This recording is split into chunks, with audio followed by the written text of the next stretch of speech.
Asante no. Ade ba ko so ti ase no say. Yankuma. Ani yekuro no. Kuro bia ya gina kuro no. Ekuro na wo kwa. Tumi ekuta Asantene nye tumi ketwa.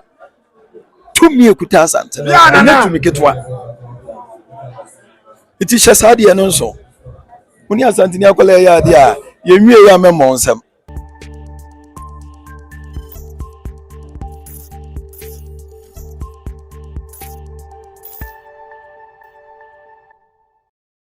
Asantehene ayade a enwanwa na edanso kura chen ahemfuni nyina unim se krom wa ne Ghana ha ewiase de ye ka kina eno ne Asantehene tumfo se to bio enne me de hu nkyemu nyina e de bro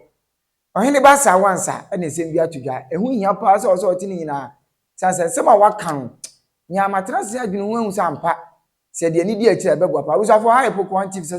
eno first time I subscribe like comment na share sanse enne panisem dwumadie no mapa full package ni de ebro odi ane sese ukwadwabo ase obehia de obesiesie hu de ama wo evachopi eni kwa so okwa akire kura ukwa akira wa ha ho so oba maame yu ho oni ni aba Grace omunyina wo kuma se Ghana omo pam ahyew eye kente na opam mane manko na omo pam kente na wo pam ana se eye ntuma bia opese opam na wo de ahwene ani ade efrafra na ye kama afenso wo wia obenya fascinator de ahye oti a eye maame yu ene maame Grace omo na mbese no ene that screen so no fa na frɛ omumienu na de opese omyema obia wo ma ahun sese hu de usom ho a agebuom ana abokakodu me ba chopu ya bra ma yo ba ma hu sese no ewo eye empamu no enya nika ensoani bra ma ba ho asese a timkeja bra ma bi won ma okosi nanim a na yese kontomre akaja no na abu ni trase ese so okoko nkuruma ya de ato jamu no pecha okoya oye bra 3 seconds wo so from black 3 oye pure fo ni bia me ba chopi en fact conductor da na ebuato ho enubra ne hamama ne nita na afi wode ye do kama de ama dem begina se pimim be ma de ukosina ni ma udina mema nyina na am ire ho pim nyama ma opiafo afi so ba so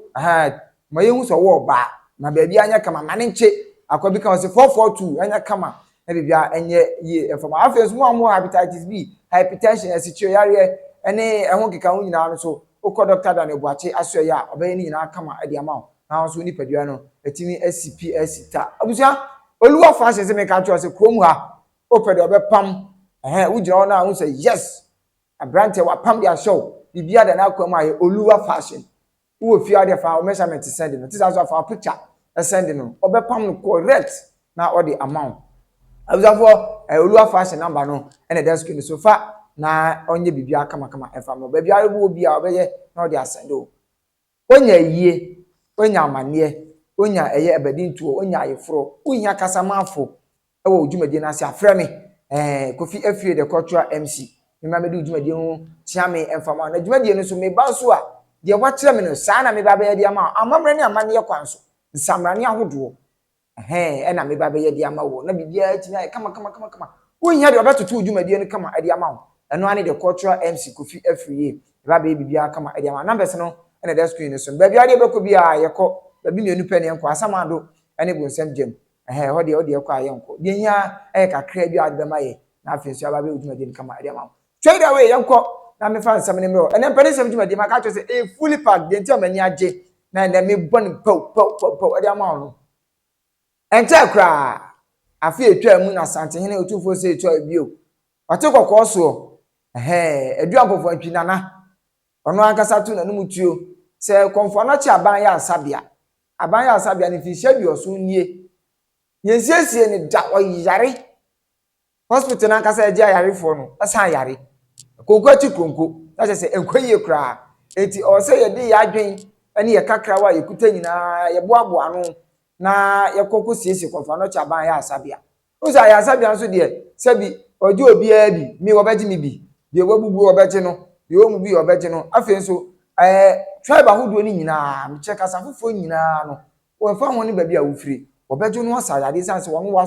waso afnam asai se wo som oman Ghana no waso wiase ti ba wo firi obeba bi a ba yare bia oso asayade ni sent ohene ka se ye nyina ye tutuntoboa ye nyentoboa ne fa ntua wo taku wo sempo a wo kapra ade beba no obeje ebia na wo nya $1 million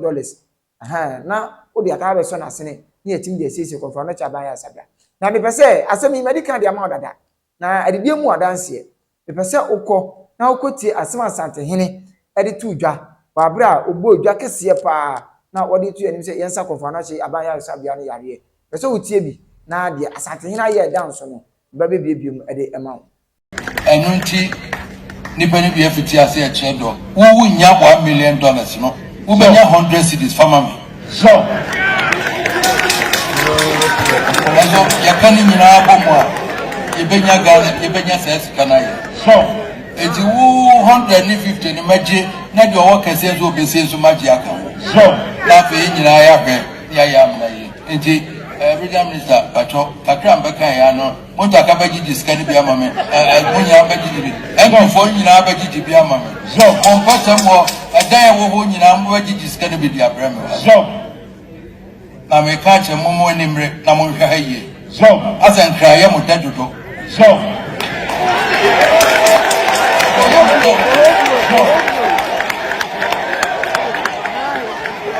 enkra ya mo dadodo so no munyai ewenu na monhwe wenu le bema mo motimi anya ni munyam ho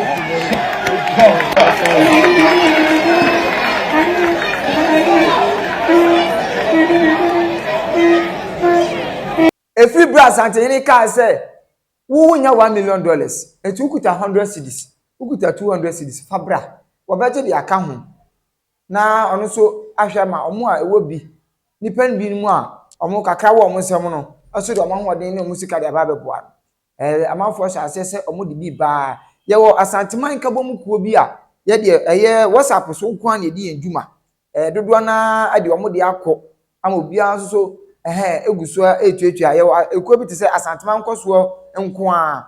omo so guso a omo jeje omo toboa enche omo de beko Asanteman Empire omo so ejeje afen so the Asante Nation platforms ye di nkomo na ye dwendwe Asanteman ho na mebobọ so de acho ni su bia ba cho mane ha o de umbo made an Poku anfo a e be hwese o so ya Asantehene manko ade a da do be kasa platform no ana afen so Asante Bloggers Association omo so egusu di ho nkomo so omo so de kakra ka koboa ewura the Kingdom of Asante enso eye bi te se Asanteman amamre ana afen so Asante amamre fie ye nyina ye guso boaboa se de be ya konfano chaban ya sabia no ye behwe ni esiesie ampa amafo bi di akwa ohina asase o maye kura du ba bi a utu se ejina ne naso ba ne sa na empanifo kuku dam bi wo ade bi koi empanifo kuku dam bi te se MP se wa Asanteman mu ha emrahye bedwafo a wo Asanteman mu ha ebi te se wono abo Francis Asanso Boache Bantima MP and the time me krata so no ezan se me pese me rebi fi obi di omo a me nim wo mo na mate omu di so ma ye bie no ana me sisi so e de atro no se be ya wadwum ye okesene ne Bantima MP honorable Francis Asanso Boache wono wode ne kakra wa akọ Sanwoansa MP honorable Mutaka Mubarak wono so de ne de akọ subi emrahye bedwani honorable Eugene Boache MP wono so de ne de akọ enka ne dom dodo no ba no dani majority leader they say onya majority leader biem one abo osai chei mensa bonsu swami MP wono so eka ho bi omunyina ka bom de enka ne sika no million abunabunu no mako wo ha ne Ghana sika be friend say 100,000 Ghana cedis obia de sa sika no koye sa MP sa bubo mu di nyina no titisika no 1 billion ana obia de koso konfano chaban ya sabia yesiesie no bia de koso Opemsuo asene na anu twamu a mpanifo kuku dam na titire bi suso e de omonto boa kakra e ba obi ti say just smoke construction e de $1.2 million e ba Opemsuo say yemfa ensiesie konfano chaban ya sabia Unij fashion wono so e de $1 million e de koye afen so Asanteman caucus in parliament Asante caucus in parliament sorry Asante caucus in parliament mo fa cha bi say me hu say mfonso bi abachi o say me ye na me siesie ni na bibia ye kama ono so de 100,000 Ghana cedis titidia no 1 billion omu nyina keka omo say 1 billion ana omo de ekoye afen so so for pani Prophet Stephen Adum Chebia, Philadelphia movement. One also edit sika no 2 billion and can sika 200,000 Ghana cedis. Titi dey 2 billion one na asafo money nyina edit sika no ekokobo a Opemsuo. Ede enoma kakra bi kra ka ho enoma no ene diem eno de bibi nti ntimi fa emmamo ewo kasafoni so nemmom sika botene ne de eye titi sika no 2 billion ana ode koma ewura. Ana first Church of Christ omo so de kakra ekoi na de nwanwa na edanso ne se mpanifo se so ode hia nko a akwadwane o se Asantehene baaye onye bibia Asantehene baaye ase bibia akwakoye ono nko a ana ode siesie no dabi Asantehene de o hwe se obia de kakra beba na ode kakra ba mpani se pani dware wi a na ensu asa Asantehene hu se obia de bi obia de bi ba na ese fata se ono so de a waboaboa no se ye de bua na asa konfa no chi aban ya sabia ne yade no ode ba be piso na unse abra waka se yanjiji se sika no America sika no abunabunu no eno kwa de meka kra ma bere besiri ati ase million edu America sika no million edu ana eye Asantehene eka se ye behia na de asese konfa no chi aban ya sabia babra waka ye no amafo bebre di omo de akode nanso o se Opemsuo Otumfuo se etu abio ode ne de akonti no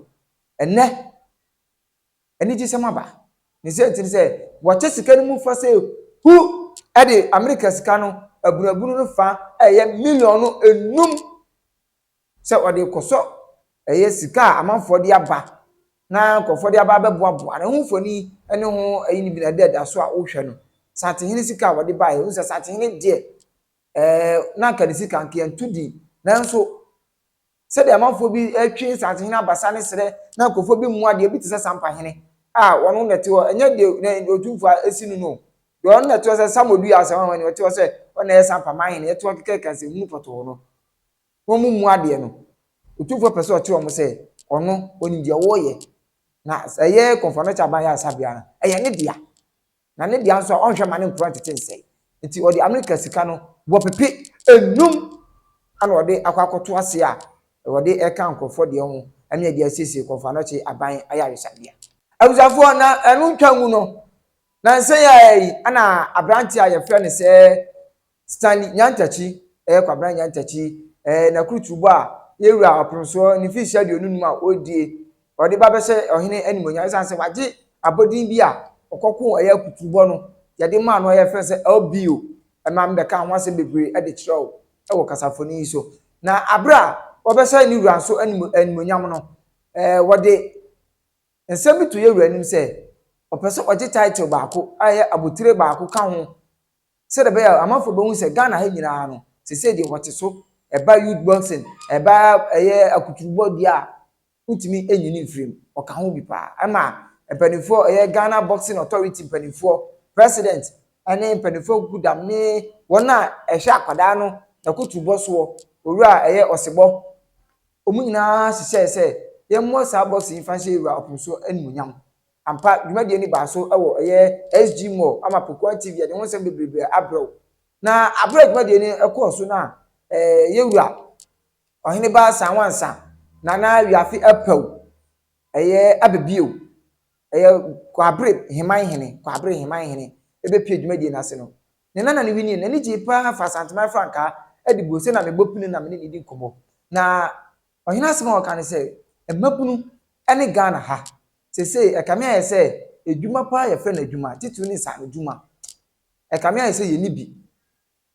na ohwe se de nkofo bi ani nsu ade no mo twenye wura basa ne sra sabi omo aye abropon ne ade sia omo bo ewura Asantehene echidom omo hwe se yen mabunu a ye won sa no dwuma anase ye wo anisuade hunu obeni beka se wo talent anase wo vision se obeye bibi no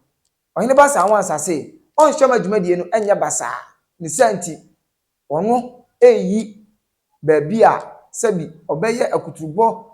wa wani ji akutubo ho isa se akutubo ni akopie nkran tuwa wani ji ho a ofi so wa hoden wo tumi na pesa ye bie no ko bie no bra na ye ntetew wa bra wani Ghana akutubo adwuma kuo no adi hu komo meche Ghana Boxing Authority ono makasa na afi so sanso ni managers a omo manage boxers akasa se omo mra mhwe baby e besi ade na ebe yeye na yenya bia kese a yebetimi atete nkwada a omo so ewa Asanteman mu na afesuga na ha a omo so ani je akuturubon na yesiesie ma bia ye kama yenko no yenko kotie ohene ba Sanwoansa se de osi echeche nsem no ase edify asema meka nyina ne se ewi asema obia amfa ne talent eni agro boxing ye bibia oba Asanteman mu a ka nkwala ne bebre wo sa talent no se ya mo nkwala na ye ba no ama omo nsanka omo talent na ekuta wo mo a na ya anye mpanyini pa o se boxing nyina kogu enkran ya ha na ye nsoso but me kire wa wodefo pa wa Asanteman mu a ungini bebre wa but omo ende ya budo koye galamsey ane fen omo de koye langas ne ntokwa huni emfaso etime me kuomo ho me yi asase ato se me pese me bie boxing school amade o kwabre o si asase piken kwala no me ni trainers ni bia kasa me ne boxing organization the friend is saying mo from saying Osebo promotion for akasa what did them join us sa anwoma we o say chance here ni epegem because ya mo ankwala na if he say emwa ye bibi to say me offer a me nana ye ne obeko ye nantachi Ashanti warrior akwala no from day one our buy waba me ho da bia oba na me hia unshira na me hia so obobom pa ya ma me na me hia so obe ko kunafio so waka me won pa ibom me ka che Asantehene tawachi flag we tawachi a mensuro flag we na kuta ye nyina se yewura ehirawo na wotawachi a mensuro bibia na emom de odi abeka kire no meso na meba betra se na matawachi me ba no nsia babetra se me mabetra me afemi Sanwoansa wo sa me ensan me nso hehehe me krom ni bia so no osuro bibia e mani akola pa tana chimse na ya je belt ndi akofie mira belt ni de na me anu waje ma hwehwe bibi wo fikesiem nyina Asanteman wura otokokɔso me ankasa nso mi wura okutatumi pa ira una wo fio mpanisi apunche ni fizo azi beka cho se oda chima wa nyina chiye una wo fio ira susum be pa ne kuta ya ama yehu bibi a yensuro hwe na se ya so ye dendende ira de na ho Asante no ade ba ko so ti ase no se yankuma ani yekuro no kuro bia ya gina kuro no ekuro na wo kwa tumi ekuta Asantene nye ketwa tumi ekuta Asantene nye tumi ketwa iti shasadi ya nonso uni Asantene akola ya dia yenwie ya memo nsem sana nyame ayeye wade anu tu dwawe na mabru bo se atadwifo wa yate de ne ntina ne mabom sika kente a me de te ya no atadwifo wa odaba ne se mabru aye ni adwumaye yankoto obi botom yankotwe sekan yankodina chacha hodo ase yankonom enubone se de Opemsuo ka se mamunum nubone no yankokonom nubone ema opolisifoɔ ne yankokonya ase te se de yebesi saa biaro ne de atete nkwada ena enye no nkwanso obi a woni sa adwuma so no ohene ba Sanwoansa se obehwe na wakonkoden de awtai ni wurati na mabuna aye ni sa adwuma so ya so yetimi anya sa adwuma ne bi na yetimi aye na yenso yesa etimi akoya ne sa se pani se eta no wo yi nkwan da eta no sabi no eta ne bepoto waka hwe se we de ede na asema ohene ba Sanwoansa kan ye no pani se obesi trodo mato a yo ya gine chiame anu eti enko ne kwetie ohene ba Sanwoansa na wiafi apau abebio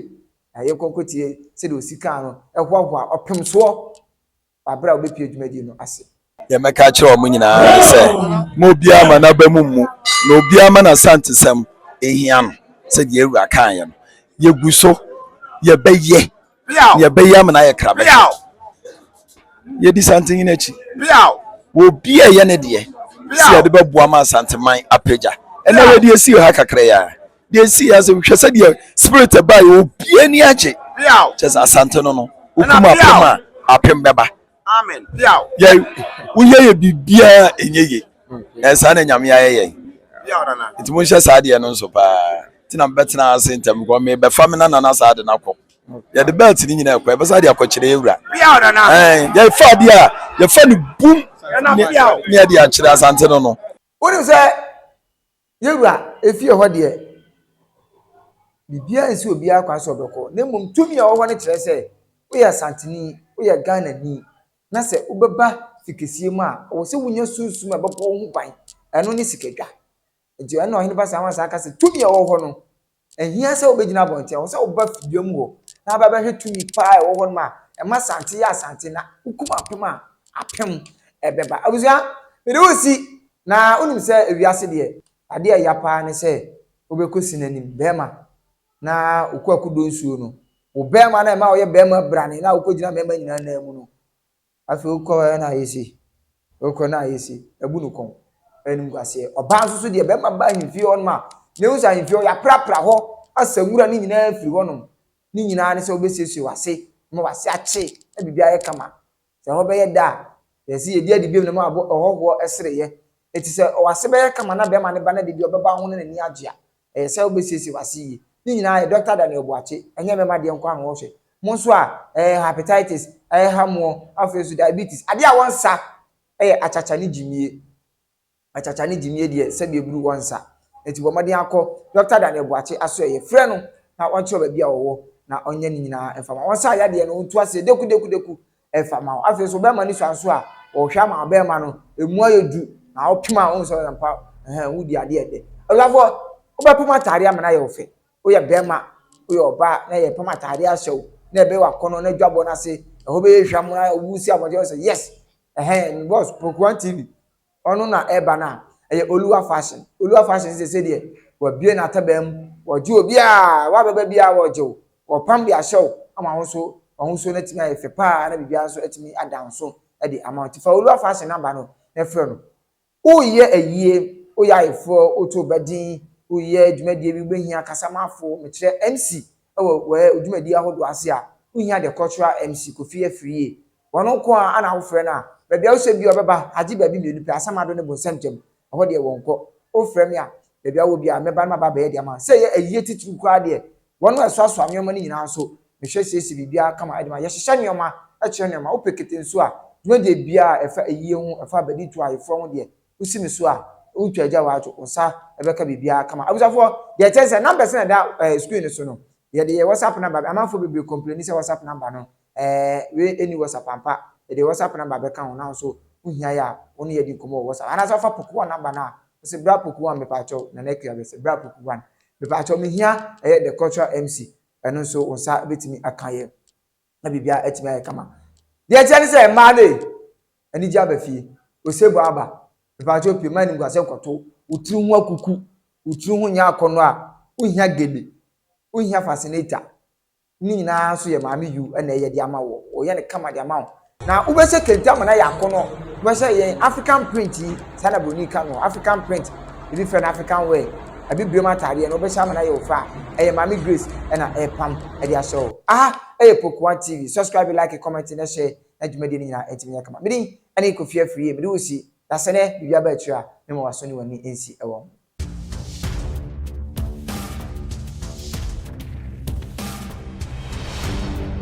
Poku TV.